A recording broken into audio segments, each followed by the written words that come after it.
आपके राज्य, आपके शहर, आपके गांव में क्या चल रहा है? क्या है दिन भर की बड़ी खबरें?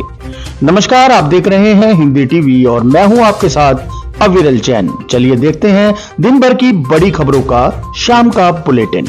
उससे पहले चैनल को सब्सक्राइब जरूर करें और खबर कहां से देख रहे हैं कमेंट करके जरूर बताएं। प्रतिभा सिंह के दिल्ली से लौटते ही नई कार्यकारिणी के गठन पर कदमताल नेताओं ने किया विचार विमर्श। प्रदेश कांग्रेस अध्यक्षा प्रतिभा सिंह ने दिल्ली से लौटते ही नई कार्यकारिणी के गठन को कदमताल शुरू कर दी है।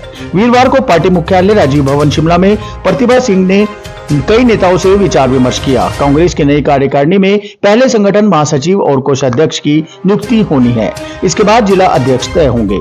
शेष कार्यकारिणी का विस्तार इसके बाद होगा। वीरवार को प्रतिभा ने पार्टी के पूर्व प्रदेश अध्यक्ष कुलदीप कुमार, पूर्व विधायक आदर्श सूद और सहित यशवंत झाटसा, देवेंद्र बुशहरी, अमित नंदा के साथ मुलाकात की।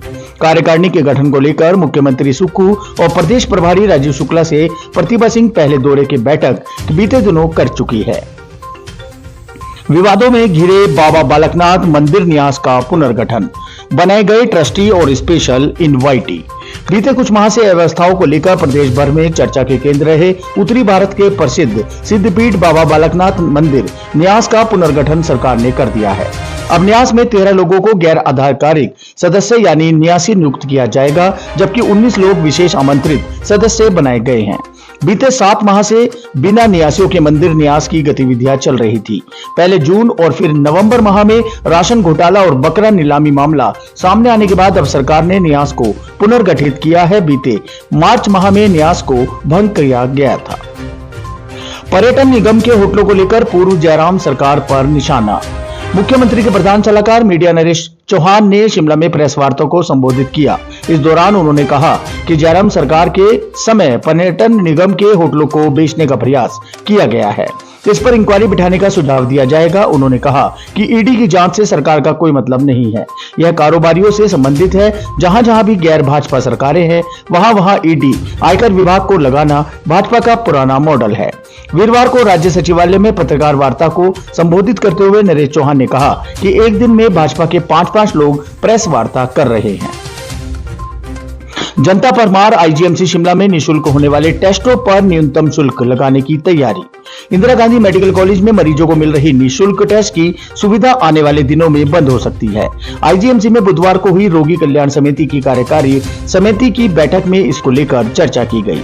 हालांकि इसको लेकर अंतिम निर्णय प्रदेश सरकार लेगी। बैठक में अध्यक्षता आईजीएमसी प्राचार्य डॉक्टर सीता ठाकुर ने की। इसमें चर्चा की गई कि अस्पताल में मौजूदा समय में सभी टेस्ट निःशुल्क में हो रहे हैं, लिहाजा कुछ टेस्टों पर न्यूनतम शुल्क लगाया जाएगा। इससे आरकेएस को आमदनी होगी। आरकेएस के पास बजट उपलब्ध होगा तो इससे रोगियों को बेहतर सुविधाएं उपलब्ध करवाई जा सकेंगी। इतिहास में सबसे शर्मनाक और क्या है? हिमाचल भवन की कुर्की पर जेपी नड्डा ने सुक्खू सरकार को सुनाई करी कोटी। भाजपा के राष्ट्रीय अध्यक्ष एवं केंद्रीय मंत्री जगत प्रकाश नड्डा ने हिमाचल प्रदेश की कांग्रेस सरकार को जमकर निशाना साधा। बीजेपी राष्ट्रीय अध्यक्ष ने कहा कि कांग्रेस की सुक्खू सरकार भ्रष्टाचार, घोटाला और कुव्यवस्था का प्रतीक बन गई है। कांग्रेस सरकार के घोटाले और कारनामे इस हद तक निचले स्तर पर पहुंच गए हैं कि हिमाचल प्रदेश की धरोहर की भी कुर्की की नौबत आ गई है।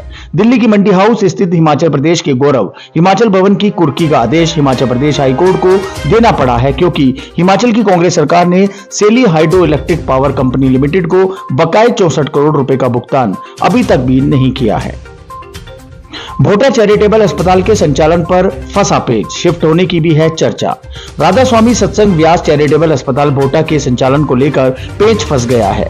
व्यास प्रबंधन की ओर से 45 बेड की सुविधा वाली इस अस्पताल को अपग्रेड करने की योजना के तहत जमीन को महाराज जगत सिंह रिलीफ सोसाइटी के नाम हस्तांतरित करने का आग्रह सरकार से किया गया था। इस अस्पताल को अपग्रेड करने के लिए मशीनरी और अन्य जरूरी उपकरणों की खरीद के लिए टैक्स का भुगतान करोड़ों रुपए में बन रहा है।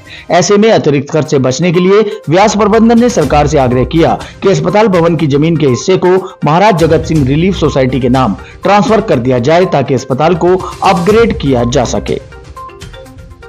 अच्छी खबर है कि हिमाचल में मकान बनाने के लिए मिलेंगे 4 लाख रुपए। महिलाएं फटाफट कर लें आवेदन। मुख्यमंत्री सुक्खू ने कहा कि हिमाचल प्रदेश भवन व सन्निर्माण कर्मकार कल्याण बोर्ड में पंजीकृत सभी पात्र महिलाओं को मकान बनाने के लिए 4 लाख रुपए की वित्तीय सहायता मिलेगी। उन्होंने कहा कि राज्य सरकारें विधवाओं, दिव्यांग महिलाओं और एकल नारियों को उनके मकान बनाने के सपने को साकार करने के लिए वित्तीय सहायता प्रदान करने को पहल कर रही है। मुख्यमंत्री ने यह भी कहा कि हिमाचल प्रदेश भवन एवं समनिर्माण कामगार कल्याण बोर्ड विभाग के लिए वित्तीय सहायता, चिकित्सा, पेंशन, विकलांगता, दाह संस्कार व आकस्मिक मृत्यु की राहत, छात्रावास सुविधाएं और विधवा पेंशन सहित विभिन्न कल्याणकारी योजनाएं लगातार लागू कर रहा है। करते हैं हिमाचल की मौसम की बात, तो ठंड बढ़ गई है। मैदानों में कोहरा, अभी बारिश बर्फबारी के कोई भी आसार नहीं है। पश्चिमी विक्षोभ के कमजोर पड़ने से 22 से 24 नवंबर तक हिमाचल में बारिश और बर्फबारी के आसार नहीं है। मैदानों में कोहरा पड़ने का सिलसिला जारी है, इससे यातायात प्रभावित हो रहा है। पहाड़ों में ठंड बढ़ने से ग्लेशियर जमने लगे हैं। बारिश बर्फबारी न होने से कई इलाकों में सूखे के हालात हैं। नदी नालों में जलस्तर घटने से जोगिंदरनगर में हिमाचल की 66 मेगावाट विद्युत बस्सी परियोजना और पंजाब राज्य विद्युत बोर्ड की 110 मेगावाट की शानन विद्युत परियोजनाओं में विद्युत उत्पादन भी गिर गया है।